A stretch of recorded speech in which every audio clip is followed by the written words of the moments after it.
Channel ఈ రోజు house నుంచి ఎవరు ఎలిమినేట్ అవ్వబోతున్నారు ఆ వివరాలు మాట్లాడుకుందాము. సింగిల్ ఎలిమినేషనా, డబుల్ ఎలిమినేషనా? డబుల్ ఎలిమినేషన్ అయితే ఎవరు ఎలిమినేట్ అవ్వబోతున్నారు అవి మాట్లాడుకుందాము. అలాగే నైట్ ఎపిసోడ్ అయిన తర్వాత లైవ్ లో ఏం జరిగింది మాట్లాడుకుందాం. మీరు మన ఛానల్ సబ్స్క్రైబ్ చేసుకోకపోతే సబ్స్క్రైబ్ చేసుకుని నోటిఫికేషన్ ఆన్ చేసుకోవడం మర్చిపోకండి. ఫస్ట్ నైట్ లైవ్ లో ఏం జరిగింది అది మాట్లాడుకుందాము. సో రోహిణి మెగా చీఫ్ అవుతుంది కదా, మెగా చీఫ్ అయిన తర్వాత పృథ్వీ ఇంకా అదే బాధలో ఉంటాడు, చాలాసేపు ఏడుస్తాడు. సో నిజంగా నిఖిల్ మాత్రం పృథ్వీని ఊరుకోబెట్టే విధానం ఉంది చూడండి, రేంజ్ అనమాట. ఆ బాండ్ మాత్రం వీళ్ళిద్దరిది మాత్రం చాలా మంచి బాండ్ అమ్మా. బ్రదర్హుడ్ బాండ్ అన్నది మాత్రం సూపర్ బాండ్. ఇంకా చాలా సేపు పట్టుకునే ఉన్నాడు, కాళ్ళు నొక్కాడు, చాలా మంచి బాండ్ వీళ్ళిద్దరిది. నిఖిల్ పృథ్వీకి కాళ్ళు నొక్కాడు, చాలా చేశాడు. సో పక్కనే కూర్చొని నబీల్ కాసేపు ఊరుకోబెడతాడు. ఆ మోటివేషన్ కూడా డిఫరెంట్ గా ఉంది.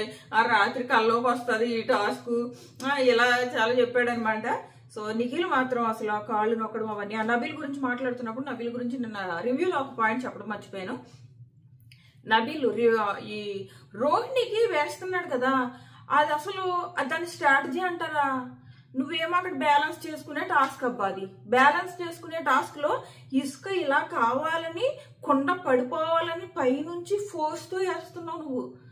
నువ్వు కొండ పడేయడం కాదు అక్కడ టాస్క్, వాళ్ళు బ్యాలెన్స్ చేసుకోలేక కొండ పడడం టాస్క్. నిన్నెవడు అక్కడ కొండ పడేయమనలేదు. టాస్క్ సరిగ్గా అర్థం చేసుకోకుండా ఏదో రోహిణి మీద గ్రడ్జ్ ఉన్నట్టు ఇలా నెత్తి ఇలా వేసి వేస్తున్నాడు అంట. ఆ ఫోర్స్ కి ఆ కొండ పడిపోయేలా ఉంది. లక్కీగా కొండ పడలేదు. నిజంగా ఆ ఫోర్స్ కనుక కొండ పడిపోయి ఉండుంటే ఈ రోజు ఏదైతే రోహిణికి పేరు వచ్చిందో ఆ పేరు రాకపోను కదా. అక్కడ ఏంటి బ్యాలెన్సింగ్, వాళ్ళు బ్యాలెన్సింగ్ చేసుకోవాలి. వాళ్ళు బ్యాలెన్సింగ్ సరిగ్గా చేసుకోలేక కొండ పడిపోవాలి. అంతేగాని నువ్వు పని కట్టుకుని ఫోర్స్ గా వేసేసింది, ఫోర్స్ వల్ల అక్కడ పడిపోయి అదా స్ట్రాటజీ. చెత్త స్ట్రాటజీ అనిపించలేదా నబీల్కి? మళ్ళీ నేను జెన్యూను అవి ఇవి అని డబ్బా రైడ్ కబుర్లన్నీ చెప్తూ ఉంటాడు. నిన్న కోపం వచ్చింది. నేను ఆ రోహిణిని పొగిడే కాన్సెప్ట్ లో నేను ఈ విషయం మర్చిపోయాను. దట్టు నేను నాకు చూసి చెప్పలేదు కదా, నాకు మైండ్కి ఏదొస్తే చెప్పేసి ఫస్ట్ అప్లోడ్ చేశాను. సో అది నబీల్ ఆ స్ట్రాటజీ మాత్రం చాలా చెత్తగా ఉంది, వర్స్ట్గా ఉంది. సో అండ్ ఇదే విషయం గురించి లైవ్ లో మాట్లాడుకుంటారు అనమాట. రోహిణి అంటది నిఖిల్తో మాట్లాడుతుంది సేమ్ విషయం గురించి, అవినాష్ తేజ వీళ్ళతో మాట్లాడుతుంది. ఫుల్ హౌస్ మేట్స్ అందరూ కూడా ఫుల్ హ్యాపీగా ఉంటారు. ఈవెన్ ప్రేరణ తెలుసా, ప్రేరణ కూడా ఒక మంచి మాట అంటది. అసలు ఇన్ని రోజుల తర్వాత ప్రేరణ నుంచి ఒక మంచి మాట విన్నాము అని అనిపించింది. ఆ అమ్మాయి ఏమంటే తెలుసా ప్రేరణ, ఇప్పుడు నేను గెలిచాను మెగా చీఫ్, అప్పుడు నువ్వు మెగా చీఫ్ గెలిచినందుకు రోహిణి ఎదురుగా కాదు చాటును, అది కూడా రోహిణి చాటును రోహిణిని పొగుడుతుంది. ఆ రోజు రోహిణి గెలవలేనందుకు ఫీల్ అయింది కానీ ఆ రోజుది ఏముంది అసలు. ఆ రోజు అందరూ గెలిపించి మెగా చీఫ్ చేశారు. అలా కాదు కదా, ఈ రోజు తనంతటా సొంతంగా అది కూడా ఒక పెద్ద టాస్క్ ఆడే అయ్యింది చూడు, ఇది అసలైన గెలుపు అంటే అని చెప్పేసి ప్రేరణ రోహిణిని పొగుడుతుంది. చాలా బాగా పొగిడింది అసలు ప్రేరణ మాత్రం. దట్టు ఏదైతే తను గెలిచి మెగా చీఫ్ అయిందో అది వేస్ట్ అనే చెప్తుంది. ఆ రోజు అందరూ గెలిపిస్తే గెలిచాను నేను, అలా కాదు కదా, తను సొంతంగా గెలిచింది. ఆ రోజు ఏదైతే ఏడ్చిందో అది వేస్ట్, ఈ గెలుపు ముందు అని చెప్తుంది. అబ్బా ప్రేరణ చాలా బాగా చెప్పింది. చాలా రోజుల తర్వాత నాకు ప్రేరణను చూస్తే అబ్బాయి ఇలా ఉండమ్మ తల్లి, కొంచెం మీ ఫ్యాన్స్ కూడా నన్ను తిట్టుకోరు, కొంచెం పొగిడినట్టు ఉంటది నాకు అని చెప్పేసి అనిపించింది. చాలా బాగా మాట్లాడింది ప్రేరణ అని అనిపించింది. అండ్ ఫుల్ హ్యాపీ అబ్బా, ఫుల్ హ్యాపీ ఉన్నారు అందరూ. ప్రేరణ రోహిణి దగ్గరికి వెళ్ళి నేను ఎలాగో ఇలా చేశాను కదా, నేను సరిగ్గా చేయలేనప్పుడల్లా నువ్వు నాకు అడ్వైజ్లు ఇచ్చావు కదా, ఆ అడ్వైజ్లు గుర్తుపెట్టుకుని నేను నీకు ఇస్తున్నాను, నువ్వు మంచి చీఫ్ గా పేరు తెచ్చుకో. సో ఇలా మాట్లాడింది. అదంతా అయిపోయింది. అయిన తర్వాత రోహిణి నిఖిల్తోనూ చెప్తుంది, అవినాష్తోనూ చెప్తుంది, తేజతో వీళ్ళందరితో కూడా చెప్తుంది నబీల్ గురించి. నాకు ఎంతమంది ఎవరేసినా నాకు ప్రాబ్లం లేదురా, నబీల్ మనతో అంత మంచిగా ఉంటాడు కదరా, అంత ఫోర్స్ గా వేయడం ఏంట్రా, నాకు చాలా బాధేస్తుందిరా, గుర్తొచ్చినప్పుడు ఇప్పుడు కూడా నాకు బాధేస్తుందిరా, ఏంట్రా అలా చేశాడు అని చెప్పేసి తను రోహిణి ఫీల్ అవుతుంది అనమాట, ఏంటి ఇలా చేశాడని. సో అది జరుగుతుంది. నెక్స్ట్ ఇంకా ఏం జరుగుతుంది అంటే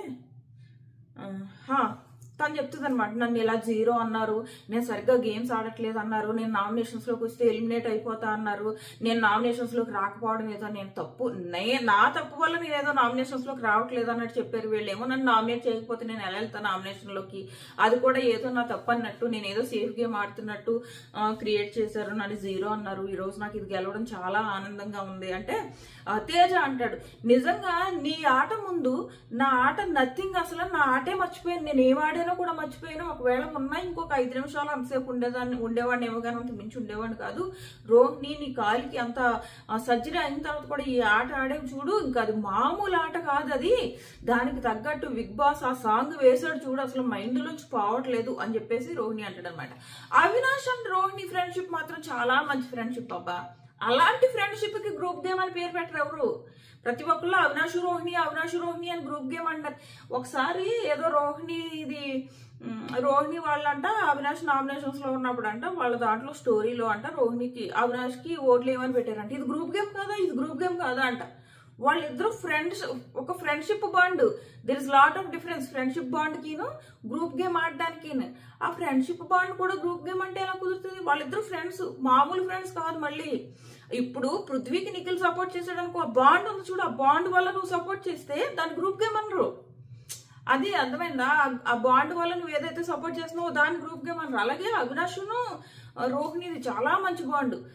ఇంకా అవినాష్ అంటాడు, అవినాష్ ఏడ్ చేయడం, అసలు నువ్వు గెలిస్తే నేను గెలిచినంత ఆనందంగా ఉంది అంటే రోహిణి అంటది చూశాను నువ్వు ఆనందం పొందడం చూశాను అంటది. రెండు గౌతమ్కి అంటే మన ముగ్గురం కలిసి ఉంటాం ఎక్కువ. గౌతమ్ ఏమి నాకు హార్ట్కి అంత దగ్గర కాదు, కానీ ఏదైతే గౌతమ్ నన్ను మోటివేట్ చేశాడో ఆ మోటివేషన్ వల్ల నాకు ఇంకా శక్తి వచ్చింది. నువ్వు ఒంటరిగా ఆడి గెలవాల్సిందే, నువ్వు ఎవరైతే నిన్ను జీరో అన్నారో వాళ్ళ దగ్గర నువ్వు హీరో అని ప్రూవ్ చేసుకోవాలని చెప్పేసి ఏదైతే మోటివేషన్ ఇచ్చాడో నాకు, అసలు ఆ మోటివేషన్ వల్ల నాకు ఇంకా ఎనర్జీ వచ్చేసిందని చెప్పేసి గౌతమ్ ఉండడు. గౌతమ్ గురించి పొగుడుతుంది అనమాట రోహిణి. తనేమి నాకు అంత హార్ట్గా ఏమి నాకు దగ్గర కాదు, మీరెంత దగ్గర అంత దగ్గర కాదు కదా, కానీ ఆ మోటివేషన్ ఇచ్చిన విధానం ఉంది చూడు, ఆ మోటివేషన్ నాకు ఇంకా ధైర్యం తెచ్చేసింది. నువ్వు ఎక్కడైతే నిన్ను చులకనగా చూసారో అక్కడే నువ్వు ప్రూవ్ చేసుకో అని చెప్పాడు. ఇంకా నాకు ఆ మాటలు గుర్తొస్తుంటే ఇంకా ఆడేయాలని అనిపించింది, అంత మోటివేట్ చేశాడని చెప్పేసి గౌతమ్ గురించి చెప్తుంది అనమాట. ఈవెన్ అవినాష్ గురించి కూడా, నువ్వు కూడా అంతే నా పక్క నుండి ఆ మోటివేట్ చేస్తుంటే మీకోసమైనా ఆడాలి, ఎట్టి పరిస్థితిలో వదలకూడదు. నాకు ఒక పక్క కాలు అంటే తనకి 2 సర్జరీస్ అయ్యాయంట. ఒక సర్జరీ ఏమో అదే ఏదో కార్ యాక్సిడెంట్ లో కాలుకి దెబ్బతెలితే రాడ్ వేసారంట, మళ్ళీ ఇంకో సర్జరీ చేసి రాడ్ తీసారంట. సో అదంతా చాలా పెద్ద స్టోరీ అయినట్టుంది బిగ్ బాస్ లోకి రాకముందు. సో అలాంటి సిచ్యువేషన్ లో కూడా ఆ అమ్మాయి 3 గంటలు నిలబడి, అమ్మాయి జస్ట్ ఇలా నిలబడింది, ఇలాగే ఇంతే. అది ఎంత అంటే కదలకుండా మెదలకుండా అలా కూల్ అండ్ కామ్ గా అనమాట ఇలాగే నిలబడి ఆడేసింది టాస్క్ అంతా. జస్ట్ ఇదే ఆ ఫోకస్, ఆ కాలు, ఇంకా కదలలేదు కాలు, అలాగే ఉంది 3 గంటలు. చిన్న విషయం కాదు, ఓ రేంజ్ అనమాట టాస్క్ ఆడింది. ఇది మాత్రం హిస్టరీలో నిలిచిపోయే టాస్క్. ఒక మేల్ ఈగోని చంపేసింది, పృథ్వీ మీద గెలిచి ఆ మేల్ ఈగోని చంపేసింది. ఎవరైతే తను జీరో అన్నాడో తనకి ఎగ్నిస్ట్ గెలిచింది. బిగ్ బాస్ హిస్టరీలో మంచి ఎపిసోడ్. ఇప్పుడు సీజన్ 8 విన్నర్ కూడా ఇంత హైప్ వచ్చి ఉండదు, వస్తుందో రాదో తెలియదు, అంత హైప్ వచ్చింది ఈ రోజు ఆ అమ్మాయికి. ఈ దెబ్బకి ఈ అమ్మాయి టాప్ 5కి వెళ్ళిపోతుందని అనిపిస్తుంది. గర్ల్స్ నుంచి మాక్సిమం ఒకళ్ళు వెళ్ళొచ్చు, ఆ ఒక్కళ్ళలో రోహిణి వెళ్తుందేమో అని అనిపిస్తుంది అనమాట. ఆ రేంజ్ హైప్ వచ్చింది ఒక్క ఎపిసోడ్ తో. దట్టు తన ఎఫర్ట్స్ ఆ రేంజ్ లో పెట్టింది. 3 గంటలబ్బా. నిఖిల్ అంటాడు ఈ వారం మొత్తం రోహిణిదే, ఈ వారం అంతా అని చెప్పేసి బయట నిఖిల్ పొగుడతాడు రోహిణిని. ఎందుకంటే ఈ టాస్క్ అంతకు ముందు గ్లాస్ టాస్క్ కూడా ఎరగదీసింది. సో అది అంటాడనమాట, మొత్తం ఈ వారం అంతా రోహిణిదే అని చెప్పేసి, మొత్తం తనది ఈ వారం అని చెప్పేసి. ఈవెన్ నాగార్జున గారు కూడా చూడండి వచ్చాక ఫుల్ పొగుడతారు. సో ఇది అయ్యింది. నెక్స్ట్ వచ్చేసి విష్ణు అంటది ఇంకా డైరెక్ట్ 14th వీక్ వెళ్ళిపోతుంది అంటే, 14th వీక్ లో మళ్ళీ టీటీఎఫ్ ఉంటుంది, అప్పటి వరకు డైరెక్ట్ వెళ్ళిపోతుంది అని చెప్పేసి అది మాట్లాడుకుంటారు. నెక్స్ట్ అదే తను ఫీల్ అవుతుంది అనమాట, నబీల్ ఏంటి అలా చేశాడు అని చెప్పేసి. ఇంకొకటి యష్మి ఏం చేస్తుందంటే లాస్ట్ రౌండ్ లో నబీల్ కాదు అవినాష్ అండ్ ప్రేరణ వెళ్ళాలంట. ఇద్దరు వెళ్తే ఇద్దరు పృథ్వీకి వేస్తారు కదా, సో బ్యాలెన్స్ ఎక్కడ అవుతుంది అవ్వదు అని చెప్పేసి ఒక్కొక్కరు అందరూ 3 టైమ్స్ వెళ్ళారంట. ప్రేరణ 3rd టైం వెళ్ళాలి, కానీ ప్రేరణ 3rd టైం పంపకుండా నిఖిల్ని 4th టైం పంపింది అనమాట. సో అప్పుడు నిఖిల్ ఏమో రోహిణికి వేస్తాడు, అవినాష్ ఏమో ఇటు వేస్తాడు. సో బ్యాలెన్స్ చేయాలని అనుకున్నాను అని అంటుంది అమ్మాయి. సో ఇదే ప్రేరణ మనం ఎపిసోడ్ లో చూసాం కదా, ప్రేరణ ఇలా యష్మి నన్ను 3rd టైం పంపలేదు, అందరినీ 3 టైమ్స్ పంపి నేను వేస్తే అటే పడిపోతుంది అని చెప్పేసి అని అంటుంది కదా. దానికి యష్మి ఏమంటదంటే నేను బ్యాలెన్స్ చేద్దాం అనుకున్నా టాస్క్ ని. బ్యాలెన్స్ చేయడం ఏంటి టాస్క్ ని, రూల్ ప్రకారం వెళ్ళాలి కదా, ఒక్కొక్కరికి 3 ఛాన్సెస్ ఇవ్వాలి, వాళ్ళు ఎవరికి వేసుకుంటారు అన్నది వాళ్ళ ఇష్టం. నువ్వెందుకు బ్యాలెన్స్ చేయడం టాస్క్ ని అంటే అక్కడ నువ్వు క్లియర్ గా పృథ్వీకి హెల్ప్ చేయాలనుకున్నావనే అనిపిస్తుంది. అనిపించడం ఏంటి, అదే నిజం. ఎందుకంటే ప్రేరణ వచ్చింది అనుకో, ప్రేరణ కూడా పృథ్వీకే వేస్తుంది. సో పృథ్వీకి పడిపోతుంది కాబట్టి నువ్వు ప్రేరణను ఆపి నిఖిల్ని పంపావు. అది క్లియర్ గా, అది ఆ ప్లేస్ లో ఖచ్చితంగా నువ్వు బయాస్డ్. బ్యాలెన్స్ ఎలా చేస్తావు నువ్వు బ్యాలెన్స్ టాస్క్? నువ్వు ఇద్దరిని పిలవాలి, ఒక్కొక్క రౌండ్ లో ఇద్దరిని పిలవాలి, అందరినీ పిలిచేసావు. ఇంక మిగిలింది అవినాష్, ప్రేరణ. నువ్వు ముందే లెక్కలేసుకోవాల్సింది. మరి ఆ రకన్నా ముందే లెక్కలేసిన ఆ లెక్కని పిలుచుకోవాల్సింది. ఖచ్చితంగా ఇద్దరిని బ్యాలెన్స్ చేద్దామని ఒకరిని ప్రేరణ ఆపేయడం అన్నావు అంటే నువ్వు అవతల ఇప్పుడు సపోజ్ పృథ్వీ గెలిచేసాడు అనుకో, రోహిణికి నష్టం కదా. నువ్వేదో బ్యాలెన్స్ చేస్తున్నానో అందుకు నిఖిల్ని పంపాను అంటున్నావు. ఒకవేళ ఆ రౌండ్ లో కనుక పృథ్వీ కంటే ముందు రోహిణి పడిపోయి ఉంటే రోహిణికి నీ బయాస్నెస్ వల్ల ప్రాబ్లం అయ్యేది కదా. సో ఖచ్చితంగా అక్కడ యష్మి బయాస్డే చేసింది. ఖచ్చితంగా తన ఫ్రెండ్ కి హెల్ప్ చేయాలనే దానికి ఒక ఇది ఏమంటారు బ్యాలెన్స్ అన్న ఒక పదం యూజ్ చేసింది. ఖచ్చితంగా తప్పు. ఆ రౌండ్ లో ప్రేరణనే పంపాలన్నమాట. సో లైవ్ చూసిన తర్వాత అర్థమైంది క్లియర్ గా అసలు ఎప్పుడు ఎలా నిఖిల్ని 4 times పంపిందంట, ప్రేరణ ఒక్కదాన్ని 2 times పంపిందనమాట. లాస్ట్ రౌండ్ లో అవినాష్ అండ్ ప్రేరణ వీళ్ళిద్దరూ వెళ్తే అందరూ 3 times వచ్చేది. ఆ టైంలో ప్రేరణ ఆపేసి టాస్క్ బ్యాలెన్సింగ్ కోసం నిఖిల్ని పంపాను అని అంటుంది. టాస్క్ బ్యాలెన్స్ ఏంటి? రూల్ ప్రకారం పంపుకోవాలి. పొరపాటున ఆ రౌండ్ లో పృథ్వీ గెలుచుకుంటుంటే తన మేలీగోని అంచలేకపోయేది రోహిణి, తనకి పొంగిపోయేవాడు ఇక్కడ బయాస్నెస్ గేమ్ వల్ల.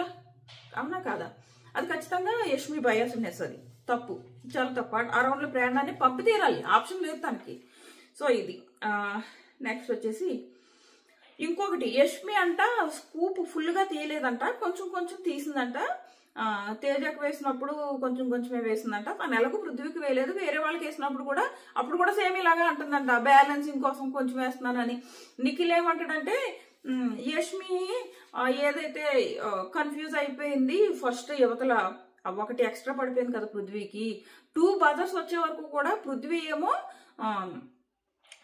ఒక స్కూప్ ఎక్స్ట్రా బరువు మోసాడు, అలాగే తేజ ఏమో ఒక స్కూప్ తక్కువ బరువు మోసాడు అని చెప్పి అంటున్నాడు. నిజమే, అదైతే నిజంగానే జరిగింది. ఆ కన్ఫ్యూజన్ లో చేసిందిలే, అక్కడ మాత్రం బయాస్నెస్ కాదు. ఎందుకంటే పృథ్వీకే నష్టం జరిగింది కదా అక్కడ. తనకు కావాలని పృథ్వీకి అయితే నష్టం చేయదు కదా, అక్కడ కన్ఫ్యూజన్ లోనే అది జరిగింది. ఈవెన్ ప్రేరణ కూడా ఆలోచించుకోకుండా ఏదో తనకు అర్థమైంది అనుకుని తనకు అర్థమైనట్టు ఫాస్ట్ గా వేసేసింది, చెప్పిన మాట వినకుండా. సో అందుకు ఆ రౌండ్ లో ఆ కన్ఫ్యూజన్ వల్ల జరిగింది, కానీ అక్కడైతే బయాస్డ్ కాదు ఆ టైంలో. సో నిఖిల్ అంటాడు అప్పుడు ఏదో ఒకటి అందులోంచి తీసి వేయాల్సింది, అక్కడ మిస్టేక్ చేసింది యష్మి అని అంటాడు. 2 తక్కువ వేసింది అని చెప్పేసి. మిగిలిన వీళ్ళు కూడా అన్నారు తన తక్కువ వేసింది వేరే వాళ్ళకి, అంటే తన పృథ్వీని సపోర్ట్ చేస్తుంది, మిగిలిన వాళ్ళిద్దరికి వేస్తుంది. సో కాబట్టి ఇది కూడా బయాస్డ్ కావాలని వేస్తుంది అని అనలేము. తను ఏంటో బ్యాలెన్సింగ్ అని పట్టుకుంది. ఆ బ్యాలెన్సింగ్ కోసం అంటే తక్కువ వేసిందంట. ఇంకోటి ఏమంటాడంటే నిఖిల్ ఇది పెద్ద అంత ప్రాపర్ పాయింట్ ఏమని అనిపించలేదు, ఆ అవతల ఫుల్ గా వేసే వరకు వెయిట్ చేసి ఆ తర్వాత యష్మి వేస్తుంది. అంటే ఈ లోపు వాళ్ళతో పడిపోతే వాళ్ళు ఇంకా సేపు ఎక్కువ టైం బ్యాలెన్సింగ్ చేస్తున్నారు కదా, బరువు కొంచెం ఎక్కువసేపు మోస్తున్నారు కదా అంటుంది. అది అంత పెద్ద వ్యాలిడ్ కదా, అమ్మాయి సంచాలక్ కదా, సో ప్రాపర్ గా చూసుకోవాలన్న ఉద్దేశంతో అలా చేసి ఉంటది. ప్రతి ఇంత పాయింట్ ని పట్టుకోవాల్సిన అవసరం లేదు. బట్ లాస్ట్ లో ఏదైతే ప్రేరణను పంపలేదో అది ఒకటి మాత్రం ఖచ్చితంగా యష్మి చేసిన మిస్టేక్. సో ఇదొకటి జరిగింది. నెక్స్ట్ వచ్చేసి కమేడియన్ అని చెప్పేసి చాలా చులకనగా చూశారు, నేను ఇప్పుడు ఆ టాస్క్లు కూడా ఆడగలనని ప్రూవ్ చేసుకున్నాను అని చెప్పేసి అంటది అనమాట. సో ఇంకోటి డిస్కషన్ వస్తుంది తెలుసు వీళ్ళ మధ్యలో, అది ఏంటంటే బ్లూలో మ్యాజిక్ ఉంది అని చెప్పేసి వీళ్ళ మధ్య డిస్కషన్ అవుతుంది. ఏంటి అంటే అవినాష్ వాళ్ళది బ్లూ టీం ఉన్నప్పుడే కదా, బ్లూ టీం ఉన్నప్పుడు ఆ టీం గెలిచింది, ఆ టీంలోంచి అవినాష్ చీఫ్ అయ్యాడు. నెక్స్ట్ ఇప్పుడు తిను ఏదైతే రోహిణి నిలబడ్డదో సీసా అది కూడా బ్లూ కలరే. ప్రేరణ అంటది, ప్రేరణ కూర్చున్న బోన్ కూడా బ్లూ కలర్ అంట. సో బ్లూ ఏంటో బాగా కలిసి వచ్చింది అందరికీ అని చెప్పేసి అంటది అనమాట. సో ఈ బ్లూ గురించి డిస్కషన్ జరుగుతుంది. So next Prerana and Avinash వీళ్ళు మాట్లాడుకుంటారు.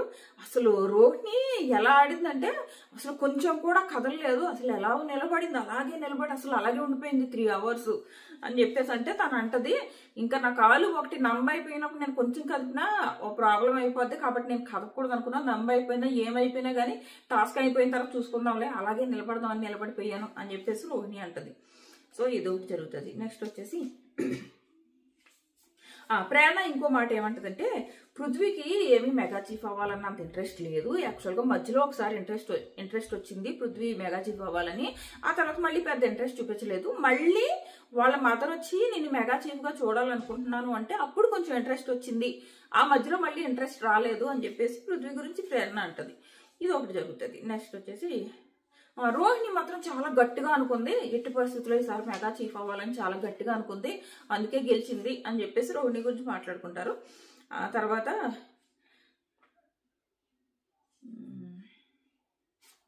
అంతే, ఇది జరిగింది. ఇప్పుడు ఈ వారం elimination, single elimination, double elimination, ఎవరు ఎలిమినేట్ అవబోతున్నారు ఇది మాట్లాడుకుందాం. ఈ వారం ఎలిమినేషన్ అయితే ఖచ్చితంగా ఉంటది. So double elimination, single elimination అంటే ఒకవేళ టీఆర్పీని ఓ రేంజ్ లో ఎత్తాలి అనుకుంటే, ఆల్రెడీ ఈ రోజు ఎగిరింది, ఈ రోజు పైకి ఎగిరింది రోహిణి ఎపిసోడ్ వల్ల, అలాగే రేపటి ఎపిసోడ్ కూడా ఎత్తాలి అనుకుంటే టీఆర్పీని డబుల్ ఎలిమినేషన్ చేసేస్తారు. ఎందుకంటే చెప్పా కదా నేను, నిన్న మీరు వీడియో చూస్తే తెలుస్తుంది, మొత్తం మా టీవీ షోస్ లో ఈ బిగ్ బాస్ టీఆర్పీ చాలా లోలో ఉంది, చాలా చాలా డిఫరెంట్.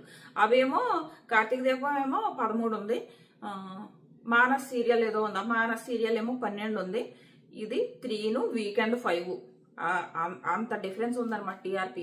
సో ఆ టీఆర్పీని ఎత్తడానికి డబుల్ ఎలిమినేషన్ చేశారనుకో ఎగురుతుంది పైకి, ఎందుకంటే ముందు రోజు వచ్చేస్తాయి కదా లీక్స్, సో దానివల్ల టీఆర్పీ ఎగురుతుంది. సో ఆ రీజన్ వల్ల ఏమన్నా చేస్తే డబుల్ ఎలిమినేషన్ చేయొచ్చు, లేదంటే మాత్రం సింగిల్ ఎలిమినేషన్ ఉంటుంది, ఎందుకంటే 5గురే కదా నామినేషన్ లో ఉన్నారు. సో 5గురిలో సింగిల్ ఎలిమినేషన్ ఉంటే మాక్సిమం యష్మి పృథ్వీ వీళ్లలో ఎలిమినేషన్ ఉండే అవకాశం ఉందన్నమాట, యష్మి గాని పృథ్వీ గాని. ఈ వారం పృథ్వీ మాత్రం ఎలిమినేట్ అయితే ఓడిపోయి హౌస్ నుంచి బయటకు వచ్చినట్టు ఉంటుంది అనమాట. ఈ రోజే కదా ఓడిపోయాడు, అది కూడా రోహిణి చేతిలో, ఓడిపోయి బయటకు వచ్చినట్టు ఉంటుంది, చాలా పెద్ద మైనస్. ఒకవేళ పృథ్వీ ఈ రోజు ఎలిమినేట్ అయితే మాత్రం తనకు చాలా పెద్ద మైనస్. ఇన్ని రోజులు టాస్క్లు సూపర్ గా ఆడి బాగా ఆడతాడని ఇన్ని పేర్లు తెచ్చుకుని లాస్ట్ లో ఇలా జరిగి బయటకు రావడం అన్నది చాలా పెద్ద మైనస్ తను ఎలిమినేట్ అయితే. బట్ లోలో ఉన్నది నిఖిల్, నబీలు వీళ్ళిద్దరూ సేవ్ అయిపోయినట్టే. మిగిలిన ముగ్గురులో కూడా ప్రేరణ ఎలిమినేట్ అయ్యే ఛాన్సెస్ చాలా చాలా 0.1%. మిగిలిన ఇద్దరులో యష్మి అండ్ పృథ్వీ వీళ్ళిద్దరిలోనే ఎలిమినేషన్ ఉంటుంది. సింగిల్ ఎలిమినేషన్ అయితే మాక్సిమం యష్మి అవ్వచ్చు, లేదా పృథ్వీని కూడా పంపించచ్చు, లేదా డబుల్ అయితే ఇద్దరిని పంపిస్తారనమాట. మాక్సిమం ఇలా జరగవచ్చు. ప్రేరణకు కొంచెం తక్కువ ఛాన్సెస్ ఉన్నాయి, ఎందుకంటే ప్రేరణకు బాగానే పడుతుంది. మరి పోల్స్ చూస్తుంటే అదే అనిపిస్తుంది, మరి ఏ పోల్ చూసినా తను 3rd ప్లేస్ లోనే ఉంది, వీళ్ళిద్దరే డేంజర్ జోన్ లో ఉన్నారు కాబట్టి.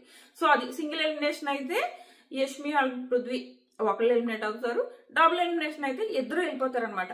మీరైతే సింగిల్ ఎలిమినేషన్ కావాలనుకుంటున్నారా, డబుల్ ఎలిమినేషన్ కావాలనుకుంటున్నారా? సింగిల్ ఎలిమినేషన్ అయితే ఎవరు ఎలిమినేట్ అవ్వాలనుకుంటున్నారు, డబుల్ ఎలిమినేషన్ అయితే ఎవరు ఎలిమినేట్ అవ్వాలనుకుంటున్నారు అన్నది ఖచ్చితంగా కామెంట్ చేయండి. నాకు అక్కడ హౌస్ లో ఎలిమినేషన్ అవ్వగానే నేను వెంటనే మీకు ఫస్ట్ ఇన్స్టాగ్రామ్ లో పెట్టేస్తా, ఆ తర్వాత మన కమ్యూనిటీ పోస్ట్ లో పెడతా, తర్వాత వీడియో చేస్తా. కాబట్టి మన ఛానల్ సబ్స్క్రైబ్ చేసుకుని నోటిఫికేషన్ ఆన్ చేసుకోండి. అలాగే నేను మన వీడియోస్ పెడతాను కదా, వీడియో కింద డిస్క్రిప్షన్ లో నేను ఇన్స్టాగ్రామ్ లింక్ పెడుతున్నా, ఆ లింక్ దగ్గర క్లిక్ చేసి మన ఇన్స్టాగ్రామ్కి వచ్చేసేయండి. అక్కడ నేను అన్సీన్ వీడియోస్ కూడా చాలా అప్లోడ్ చేస్తూ ఉంటున్నాను. సో అవన్నీ మీరు మిస్ అవ్వకుండా ఉంటారు. మనం యూట్యూబ్లో పెట్టలేం, యూట్యూబ్లో పెడితే కాపీ రైట్స్ ఆ గోల అవన్నీ ఉంటాయి. కాబట్టి ఇన్స్టాగ్రామ్కి వచ్చేసేయండి. Tata bye.